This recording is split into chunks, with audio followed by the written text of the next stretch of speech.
자, 그래서 최근에 비트코인의 상승은 뉴욕 증시의 하락에도 이루어났었고 그러다 보니까 시장에서는 디지털 금으로서의 역할을 제대로 하고 있다라는 평가도 나오더라고요.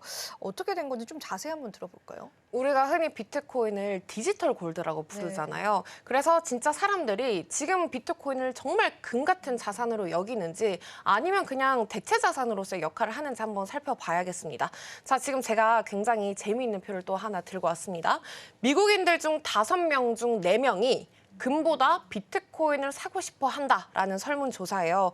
비트코인은 이미 적지 않은 비중으로 지금 금과 비슷한 자산 포지션을 차지하고 있고요. 예로 들어서 미국 사람들 기준으로 봤을 때 금을 보유한 사람들보다 비트코인을 보유한 사람들이 절대 적지 않다라는 걸 알 수가 있습니다. 지금 비트코인 같은 경우에는 주변에서도 그렇고 저축의 개념으로 장기 개념으로 보는 분들이 굉장히 많아요. 예전에는 비트코인이 막 오르면 당장 팔 것처럼 말하기도 했지만 최근 같은 경우에는 뭐 그때 살 걸, 저때 살 걸 이런 이야기가 나오기 시작을 하면서 제 주변 친구들도 뭐 장기적으로 그냥 예금 적금처럼 비트코인을 모아가겠다라는 생각도 가지고 있습니다. 특히 아래쪽 부분이 작아서 잘 안 보이시겠지만 해석을 좀 해드리자면 X세대 이상에서는 여전히 금이 우위를 차지하고 있고 밀레니얼 세대와 Z세대에서는 비트코인 보유 비중이 점점 높아지고 있다는 걸 나타내고 있습니다. 자, 이건 지금 자산의 세대 교체가 일어나고 있는 시그널로 또 알아볼 수가 있어요. 특히 이런 흐름 같은 경우에는 작년에 ETF 이후에 계속해서 가속화되고 있는 움직임을 보여주고 있습니다. 투자 진입 장벽이 굉장히 낮아졌기 때문에 지금은 굳이 암호화폐 지갑이나 계좌를 개설하지 않아도 뭐 증권 계좌나 펀드 계좌만 있어도 비트코인을 간접 투자할 수 있는 시대가 왔다라는 거죠. 금과 비트코인의 공통점이 굉장히 많기 때문에 수요와 공급 측면에서 비트코인을 디지털 골드라고 부르기도 하지만 금 같은 경우에는 그래도 아직까지 차이점이라고 한다면 뭐 장신구로서의 역할, 뭐 액세서리로서의 역할을 하고 있지만 수요와 공급 면에서 장기적인 비축 관점으로 봤을 때 그래서 우리가 디지털 골드라고 부른다라는 걸 알 수가 있겠습니다. 자, 그래서 제가 바로 눈으로 또 확인을 할 수 있는 관련된 표를 하나 들고 왔습니다. 비트코인이 미국인의 새로운 준비 자산으로 자리 잡고 있다라는 기사에 나왔던 표예요. 지금 보시면 왼쪽의 막대 같은 경우에는 금을 보유한 인구 수입니다. 보시면 3,700만 명의 미국인이 금을 보유를 하고 있고요. 그리고 전통적으로 좀 금 같은 경우에는 시기가 불안정하다라든지 아니면 좀 리스키한 상황에서 좀 안전 자산으로 금을 보유하려고 하는 성격을 가지고 있습니다. 자, 그리고 오른쪽 막대를 보시면요.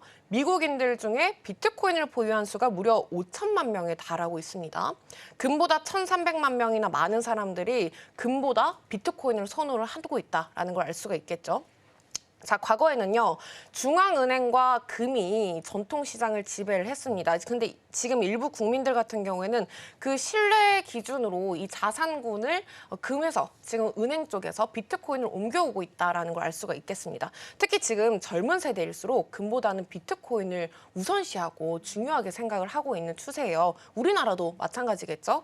그리고 두 번째 장점이라고 한다면 금 같은 경우에는 물리적인 제약이 많습니다. 보관을 한다든지 하지만 비트코인 같은 경우에는 인터넷만 터진다면 언제든 매수 매도를 가능할 수 있기 때문에 그런 부분에서 접근성이 훨씬 용이하다라고 보시면 되겠죠. 결국에 지금 이런 표 같은 걸 보시면은 비트코인을 보유한 사람들 수만 보더라도 점점 주류 자산으로 떠오르는 시대가 오고 저는 솔직히 이런 말을 좀 드리기 무섭긴 하지만 언젠가는 금의 시가총액을 넘어서 전체 자산 시가총액의 1위에 비트코인이 올라가는 날이 오지 않을까라는 생각을 해볼 수가 있겠습니다.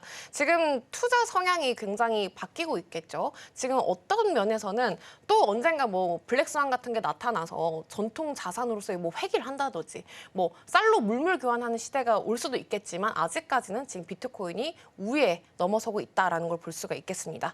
자, 그래서 다음으로 지금 디지털 골드라고 불리는 비트코인을 계속 금과 비교를 해드리고 있어요.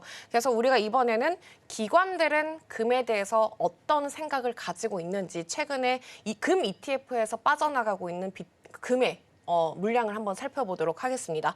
그동안 금이 지금 굉장히 시장적으로 리스키한 부분이 있다 보니까 금의 신고가를 경신했다라는 기사가 굉장히 쏟아져 나오기도 했습니다. 근데 차트를 한번 보시면요. 최근 몇 개월 동안 금 ETF에서 자금 유출량이 굉장히 쏟아져 나오고 있다는 걸 알 수가 있겠죠. 이게 위로 올라갈수록 지금 유출량이 심하다라는 거예요. 특히 작년 하반기부터 해서 금 가격이 사상 최고치를 경신했는데도 불구하고 금 ETF는 그 이후에 오히려 더 많은 양이 빠져나가기도 했습니다. 이걸 우리가 두 가지로 좀 해석을 해볼 수가 있는데 첫 번째 같은 경우에는 고점에 대한 차익 실현 매물이다라고 볼 수가 있겠죠.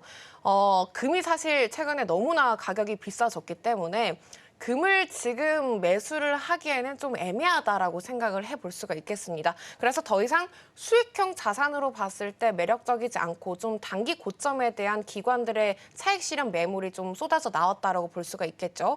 그리고 지금 두 번째로 중요한 거는 그 자금이 새로운 투자처로 찾아갈 수 있다라는 점이에요. 그래서 그런 대안적인 자산 부상으로 지금 비트코인이라고 생각이 들고 특히 ETF를 통해서 자산을 운용하는 기관들 같은 경우에는 포트폴리오 내에서 일정 비율을 금에 배분했던 거를 이제 자산용 리밸런싱하는 움직임을 보여주고 있기 때문에 인플레이션 해지 수단으로 예전엔 금을 선택했지만 최근에는 기관들이나 나라들도 그 해징 수단으로 비트코인으로 가고 있는 움직임을 보여주고 있습니다. 하지만 저희가 중요한 점은 지금 금 ETF 유출 시기와 비트코인 ETF 유입 시기가 맞물렸다는 거겠죠. 신기하게도. 그래서 자산 대체 흐름이 실제로 지금은 일어나고 있다는 점을 알아두시면 좋겠습니다. 네, 좋습니다. 여러 가지 또 지표들과 데이터 통해서 이 비트코인이 디지털 골드로스의 면모를 보여주고 있다는 게 확인이 됐습니다. 특히나 젊은 세대일수록 금보다 비트코인에 관한 신뢰감이 더 높은 걸 알 수가 있고요. 미국 투자자 역시도 비트코인에 관한 신뢰감이 좀 월등히 높다라는 것도 좀 확인이 됩니다. 사실 이제 단순한 투기 자산이다라는 인식 자체는 뛰어넘은 것 같고 그 다음 레벨로서의 또 다른 길을 가고 있지 않을까 싶습니다. 사실 이런 흐름들이 계속 이어졌고 최근의 상승도 이제 위험자산 쪽에 관한 유동성 축소 측면에서 본다면은 정말로 비트코인이 안전자산 취급을 받고 있다라는 걸 우리가 한 번 더 생각을 하게 되는 그런 사건이기도 했는데요. 그러면은 온체인 데이터 좀 살펴보면서요, 좀 자세한 시장 상황 흐름들도 한번 살펴보겠습니다. 네, 저희가 이제 또 공급량, 마이너들의 움직임, 그리고 금과 좀 비교를 해봤기 때문에 또 온체인 데이터를 꾸준하게 한번 체크를 해봐야겠습니다.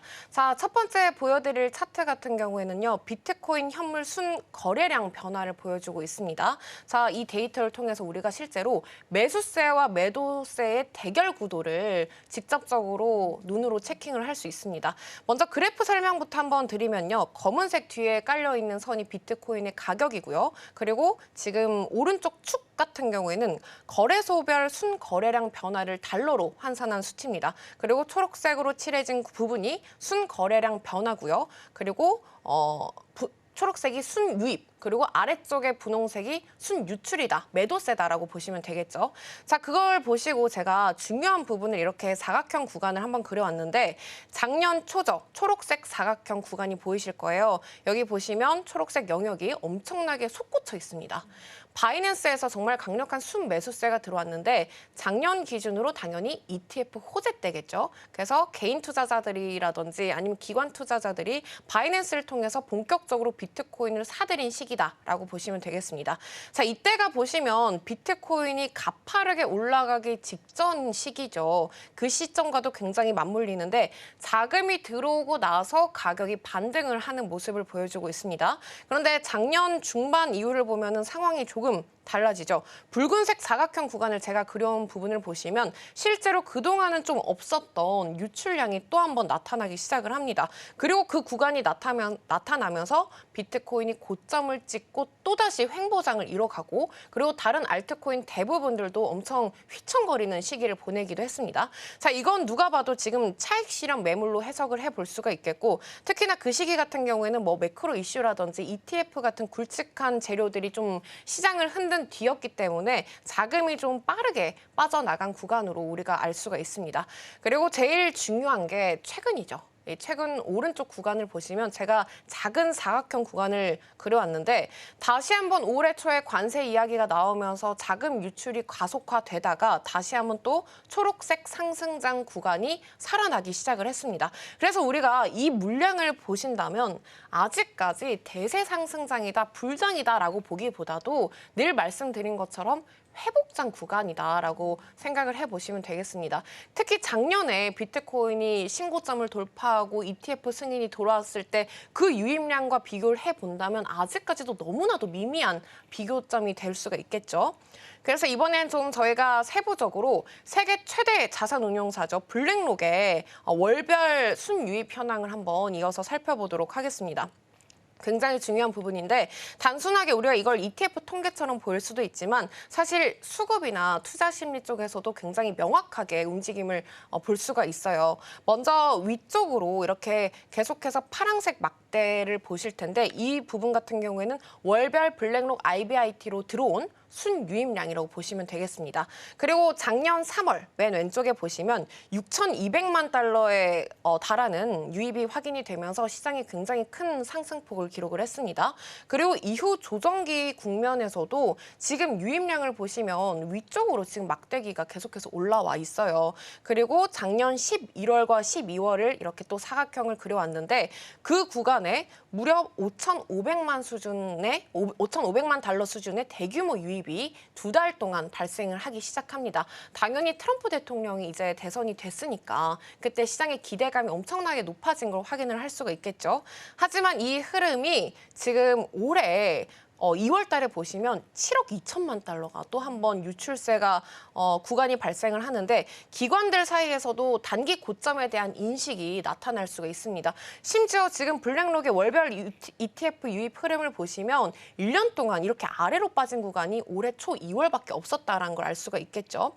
그리고 지금 5월 구간을 또 최근 오른쪽에 보시면 그 유입세가 다시 살아나기 시작을 했고요. 또 5월에는 추정치 기준으로 무려 6,400만 달러가 유입이 됐습니다. 지금 4개월 만에 최고치의 유입량이 들어왔다라는 최근에 기사가 계속해서 나오기도 했습니다. 이런 자금 흐름 같은 경우에는 가격과도 굉장히 밀접한 연관성이 보이고 있고 그리고 차트 뒤에 이렇게 보시면 그래프 뒤에 주황 색깔 표가 보이시는데 비트코인의 가격이죠. ETF 자금 구간이 들어올 때마다 실제로 비트코인 가격이 같이 반등하는 흐름을 보여주기도 했습니다. 그리고 최근에는 200일 이평선 위에서 돌파를 하면서 추세까지 바뀌었다는 점이고 저희는 이제 이슈들도 포함을 해줘야 하고 심지어는 최근에 이렇게 블랙록 IBIT ETF 자금 유입까지 확인을 해주시면서 가격적인 면까지 한번 확인을 해보시면 좋을 것 같습니다.